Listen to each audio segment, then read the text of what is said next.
자, 오늘 지역의 2주차인데, 그 테스트, 위치 테스트 다 했죠? 오케이, 그 우리가 수업할 때 20분 정도 시간을 주고 이걸 했어요. 자, 그 답부터 갑시다.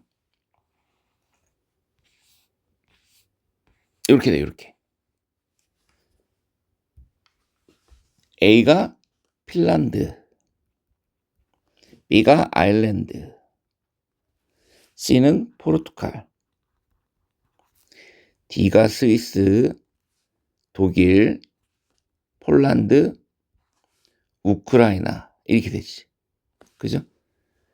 자, 그 다음에 아프리카를 먼저 볼까요? 아프리카 보면 M이 리비아, 알제리 리비아니까 리비아, 그리고 여기 나이지리아, 그리고 여기 블루 다이아몬드 시에라리온. 요거 학교에서 했더라고. 요거 시에라리온 했고.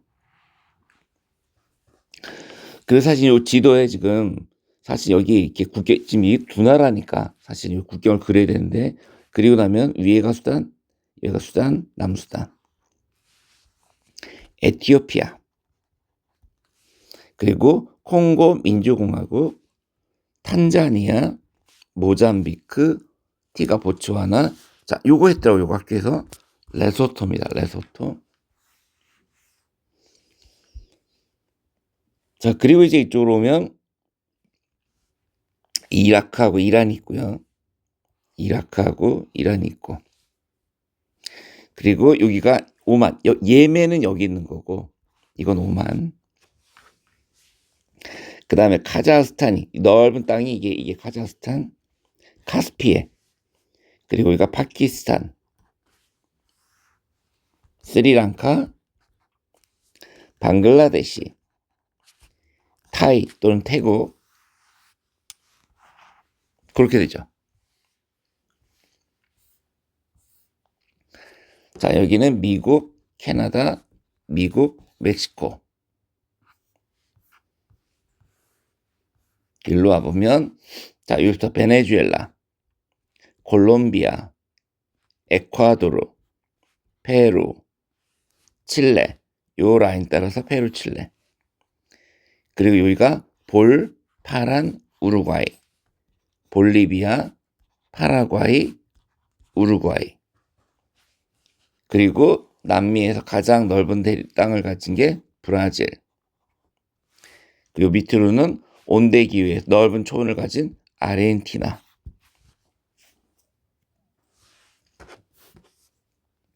됐어요? 좋아요, 좋아요. 자, 이렇게 해서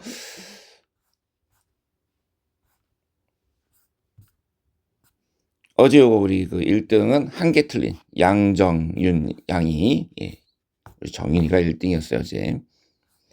자, 요 위치는 다음 주에도 또 시험을 보니까 우리 오프라인 오셔서 시험을 직접 보시면 더 좋을 것 같아요. 다음. 자, 전수석 선생님이 요 파트를 하셨는데, 요 파트. 우리나라의 권역구분. 여기를 보면 북부, 중부, 남부로 나눠지는데, 이 기준을 좀 아세요. 북부는 휴전선. 그러니까 북한이다, 북부예요. 휴전선을 기준으로 북한. 금강과 소백산맥을 기준으로 이 중부와 남부로 나눠지는데, 이게 금강산부터 해서 이렇게 부산까지 내려오는 게 태백산맥. 그 태백산맥에서 이렇게 내려가는 게 소백산맥이거든. 그래서 태백, 소백, 태백, 소백. 그 소백산맥이 바로 중부지방과 남부지방을 구분하는 기준이 된다. 지금 방금 말씀했지만 태백산맥 이렇게 간단 말이에요. 이렇게. 그래서 그 태백산맥 기준으로 영서와 영동으로 나눠지는 거고요.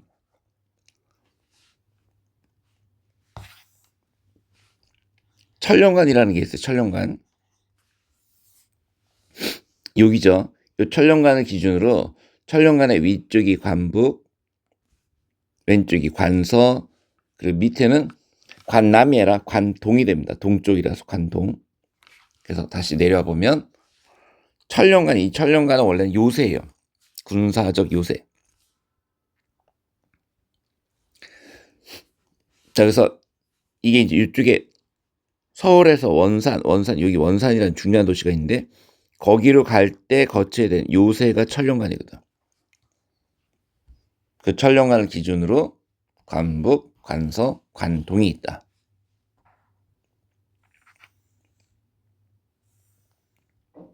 자, 그다음 남부지방 쪽으로 가볼게 되면은 지금 충청북도에 의림지라고 큰 호수가 있지. 그 저수지 호수가 있어요. 이 호서의 호자가 호소자. 그래서 근데 의림지가 여기 있어요. 여기.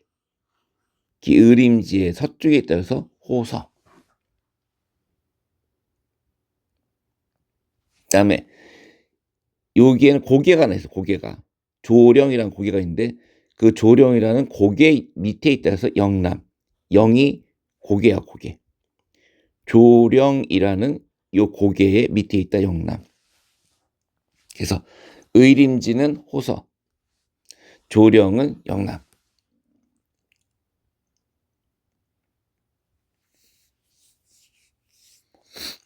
그 다음에 호남은 금강의 남쪽이야. 금강의 남쪽이 호남.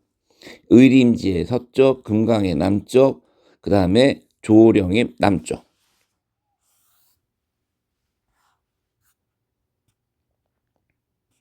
그래서 그런 것들을 낼 것 같아요. 의림지. 그러니까 호서 지방을 구분하는 기준은 의림지, 영남 지방은 조령. 아까 관서, 관북, 관동을 구분하는 기준은 천령관. 다음 세 개의 지역 구분을 보면 자연적 지표랑 문화적 지표가 있는데 여러분 봐요. 기후, 강수 이런 게 자연적 지표고 음식 문화 또는 뭐 정치 체제 이런 것들은 문화적 지표예요. 그런데 이게 유동적이야. 이거 학교 선생님도 말씀하셨던데 유동적이야. 유동적이라는 게 뭐냐면 예를 들어 볼게요. 지금 여기 정치 체제에서 군사정부라고 돼 있다고 했단 말이에요. 지금 보면은 여기를 군사정부 이렇게 해놨는데 언제까지 그러지 않잖아. 예를 들어 중국이 이제 완전히 자유민주주의 국가가 됐다. 완전 민주정부가 됐다. 그러면 이것도 흰색으로 칠해지겠지. 그죠? 자, 사우디가 왕정인데 왕정이 무너졌다. 그러면 여기 사우디도 흰색으로 칠해지겠지. 그래서 이와 같이 심지어 뭐 자연적인 것도 그럴 수가 있어요. 그래서 이런 것들은 전부 유동적이다라는 거고요. 자연적, 문화적 말고 기능적 지표도 있는데 기능적 지표라는 것은 기능의 중심이 되는 핵심지와 그 배후지로 이루어지는 권역을 말합니다. 예를 들면 이런 거 이런 게 바로 기능적 지표예요. 그래서 파리의 중심지로부터 떨어진 정도, 통근자가 어디까지 가는가 이런 거는 우리가 기능적 지표라고 합니다. 자, 그 다음에 점이지대라는 말이 나오는데 점이지대는 예를 들면 여기까지는 논농사를 지내고 그 다음에 여기서부터 이제 자 여기까지 여기서부터가 밭이면 이 가운데 요 가운데 있는 지역은 논농사도 하고 밭농사도 한 지역이 나타날 수 있다는 거죠. 이런 걸 뭐라고 그런다? 점이지대. 자, 다음 지역 구분의 사례를 볼게요. 자, 지역 구분의 사례는 대륙 중심, 지구적 생수 이것도 요걸 학교에서 하신 것 같아요. 지금 보면 유럽과 아시아를 나누는 기본적인 것은 여기 우랄산맥이 여기 우랄산맥이 이 정도로 길게 돼 있지는 않고 요 정도 이렇게 돼 있는데 이런 우랄산맥이 유럽과 아시아의 경계가 된다. 근데 이렇게만 나눌 때 우리가 이걸 대륙 중심이라고 합니다. 그래서 이렇게 나누면 요거는 유럽, 아시아 이렇게 나누는데 실제로 보시면 밑에 똑같은 걸 지리적 경계로 보면 지리적 경계에서는 우랄산맥을 이렇게 해서 여기까지 가죠. 그럼 그 다음에 이게 흑해가 나타나. 그 흑해 쪽으로 카스피와 흑해 쪽으로 해서 이렇게 나눕니다. 여러분 이렇게 하면 터키는 아시아가 돼요.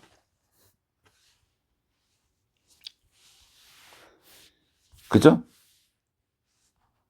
자, 그 다음에 문화적 경계로 하면은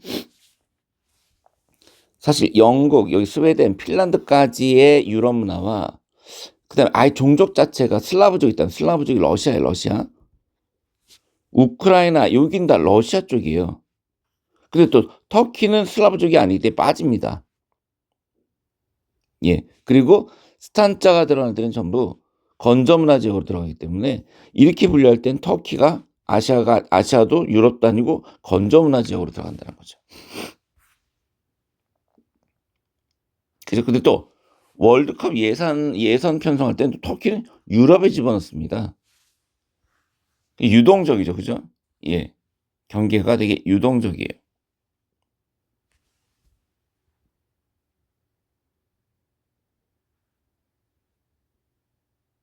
됐습니까? 오케이.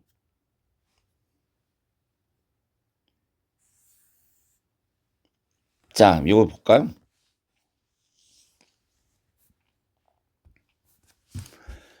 자, 이렇게 10가지로 한번 나눠본 건데 벼농사나 젓가락이랑 한자는 한중일이니까 요게 동아시아. 여기 있네. 동아시아. 이동식 화전 농업은 딱 한 군데밖에 안 하죠. 아프리카. 영어와 개신교를 쓴다. 자, 영어와 개신교를 쓰면 앵글로 아메리카죠. 근데 하나 더 있어요. 사실 오세아니아도 그래요. 다양한 민족과 종교가 있고 대륙과 해양 문화를 다 겪고 있는 거는 유럽으로 볼 수도 있지만 더 가까운 것은 동남아시아. 그 다음에 유목과 오아시스 농업, 이슬람교까지 가지고 있으면 건조 문화권, 서남아시아.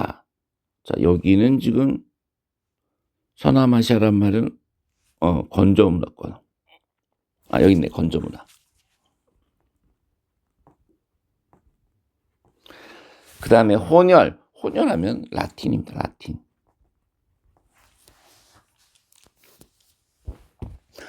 라틴 아메리카 문화권에서는 주로 개신교를 믿고 틀렸죠.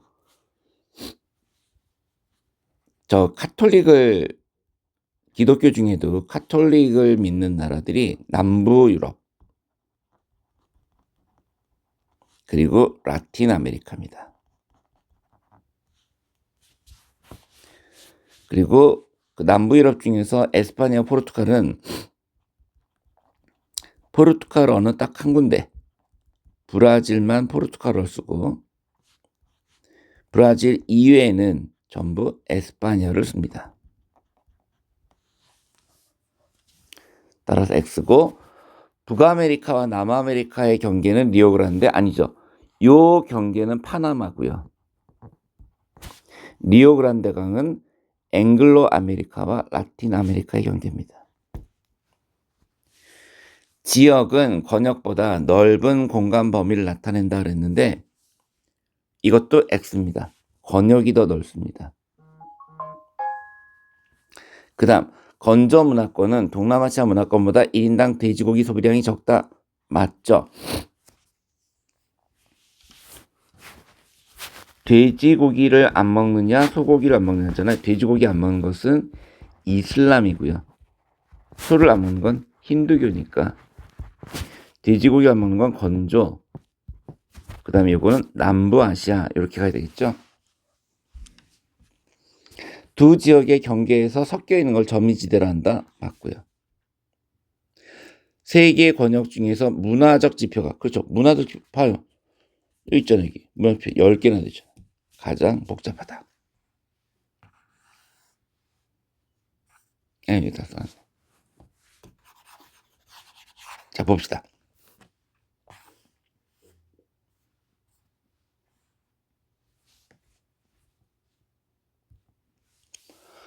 가나 모둠의 탐구 주제와 관계 깊은 문화권을 지도에서 골라보자 그랬습니다. 돼지고기를 금기시하는 여기 이름부터 가볼까 우리? 여기가 아프리카, 여기가 건조, 여기는 동아시아, 여기가 오세아니아, 여기는 자 요렇게 리오그란데가 기준으로 멕시코 잘렸죠. 그러면 여기는 라틴. 돼지고기를 금기시하는 종교적 전통 이슬람이니까 A 건조. 원주민과 이주민 간의 높은 혼혈 비율 E 라틴. 젓가락을 사용하는 것은 한중일이니까 C 동아시아. AC. 2번. 원주민과 이주민의 혼혈 비율이 높은 이유 그랬는데 원주민과 이주민의 혼혈 비율이 높은 게 어디예요? 라틴 아메리카. 대부분의 주민들이 에스파냐. 자, 브라질만 포르투갈이고 나머지가 전부 에스파냐. 여기도 라틴 아메리카. 카톨릭 성당의 성모 마리아상 그랬는데 이 원래 남미엔요 여신을 숭배했어요. 이 여신과 성모님을 결합해서 약간 이 우리가 알고 있는 그런 긴 치마를 입은 여신, 이 성모님이 아니라 약간 여신 같은 분위기의 성모님을 만들어냈거든요. 그것도 바로 여기. 특히 브라질이 좀 그래요. 정답은 여기 됩니다.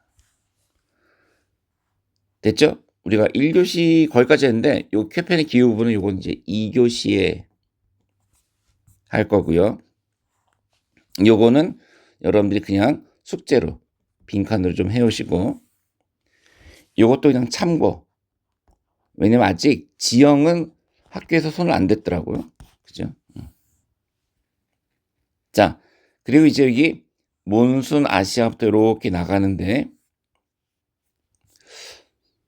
몬순 아시아를 2교시에 찍어놨는지 모르니까 혹시 모르니까 한번 볼게요.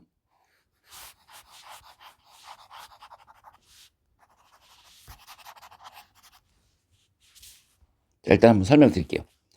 우선 여러분들은 여기 이렇게 적도에다가 선을 쭉 그어주세요. 그러면 그 적도가 지나가는 곳에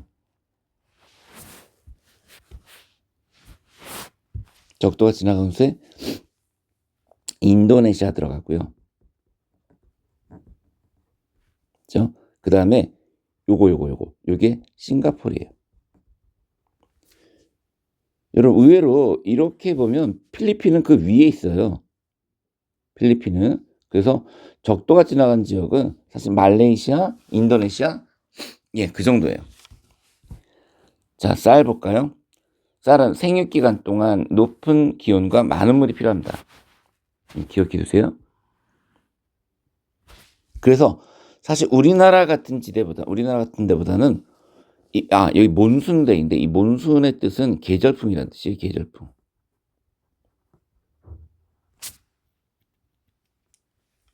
그래서 몬순 아시아는 계절풍의 영향으로 고온다습합니다.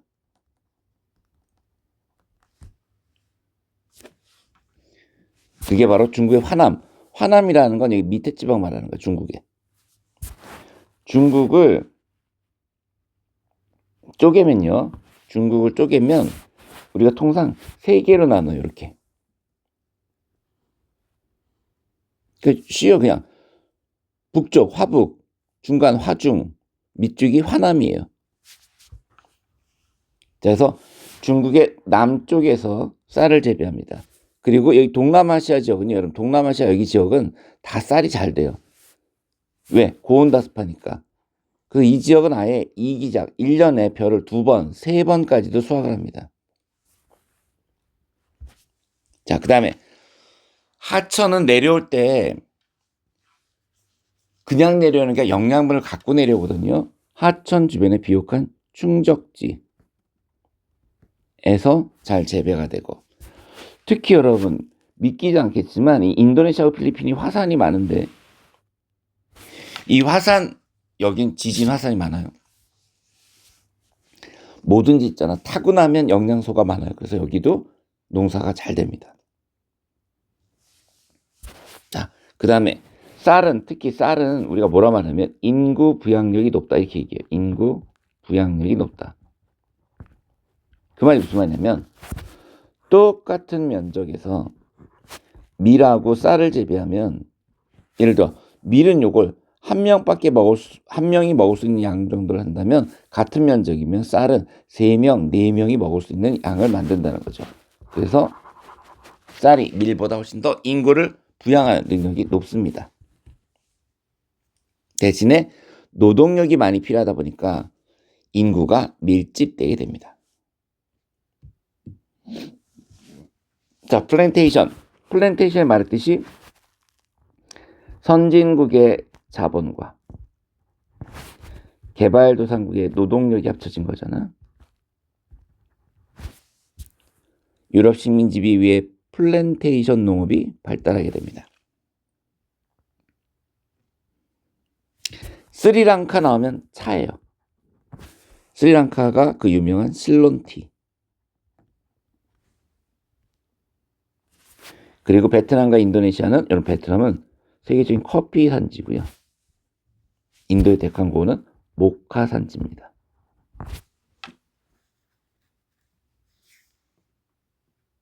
그다음에 이런 거는 굳이 안 하셔도 됩니다. 자, 전통 음식. 동아시아 지역, 일본, 한국, 중국은 주로 길이가 짧고 찰기 좀 끈적끈적한 거, 그런 쌀이고요. 그에 비해서 동남아시아 지역은 길이가 길고, 길어 쌀이. 그리고 찰기가 없는, 아예 없던 찰기가 적은 쌀과 향신료는 더운 날씨 때문에 그래요. 쉽게 음식이 상하거든. 그리고 산지와 고원 지역에서는 유목으로 젖을 이용해서 수유차 같은 걸 만들게 됩니다.